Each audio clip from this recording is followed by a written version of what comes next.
Hardeep Jadav from Technoswipe telematics and security system અમદાવાદથી આવું છું.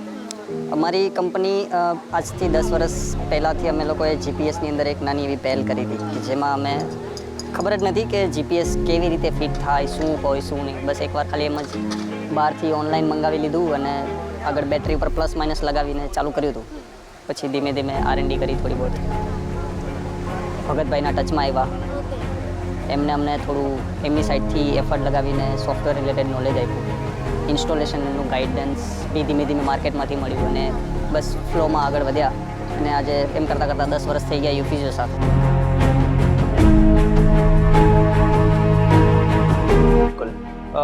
ફ્યુઅલ સેન્સરને રિલેટેડ મારું એવું માનવું છે કે ફક્ત ચોરી માટે નહીં, અત્યારે કહું ને તો ઇન્ડિયાની અંદર 50 નહીં પણ 80% વ્હીકલ એવી છે કે જેની અંદર પૂરા ઇક્વિપમેન્ટ ચાલતા જ નથી. ના એનું ગેજ નથી ચાલતું, ફોર એક્ઝામ્પલ એનું ડેશબોર્ડ નથી ચાલતું, મીટર નથી ચાલતું, એન્જિનમાં ફોલ્ટ છે, ટાઈમ ટુ સર્વિસ નથી થતી ગાડીઓ. એના લીધે ક્યાંક ને ક્યાંક ગાડીઓના ફેલિયરના લીધે મોટી માત્રામાં ડીઝલની ખપત એમનેમ જાય છે, એમનેમ. ઓનરને ખબર જ નથી હોતી એવી. ઓનરને તો એવું જ લાગતું હોય કે ડ્રાઈવર ચોરી કરે છે કે આ પંપવાળો ચોરી કરે છે. બટ એવું બહુ રેર કેસમાં હોય છે. મોસ્ટ ઓફ કેસમાં ગાડીઓનું આ જે આડેધડ ફ્યુલ કન્ઝમ્પશનનું જે ખપત છે એમાં મને કહું તો ફ્યુલ સેન્સર યુઝ કર્યા પછી અમને મોસ્ટ ઓફ કસ્ટમર સાથે એની ગાડીઓનું કામ કરાવવામાં એમાં બહુ હેલ્પફુલ મળી જાય કે ભાઈ કસ્ટમરનો એક વ્યૂ આખો ચેન્જ થઈ ગયો એના સ્ટાફને લઈને, એના રિલેશન્સ જે પેટ્રોલ પંપવાળા સાથે છે એને લઈને.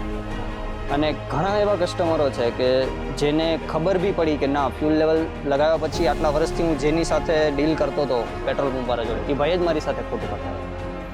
અને એને પછી એ રીતના ઘણા એવા કિસ્સાઓ છે મારી પાસે કે એ લોકોએ XYZ એમની સાથે કામ બંધ કર્યું કે ચેન્જીસ કર્યા કે આ XYZ.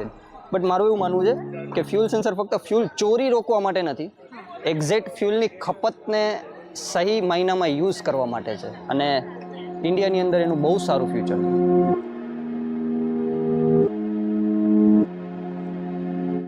ઘણીવાર જ્યારે બી અમારી કોઈ મોટા પ્રોજેક્ટમાં અમારી રિક્વાયરમેન્ટ ફૂલફિલ થઈ જાય અને એ પ્રોજેક્ટ અમારા તરફથી અને ક્રેક થઈ જાય ત્યારે દર વખતે એમ થાય કે ના રાઈટ પર્સન છે જેની સાથે અમે કામ કરીએ.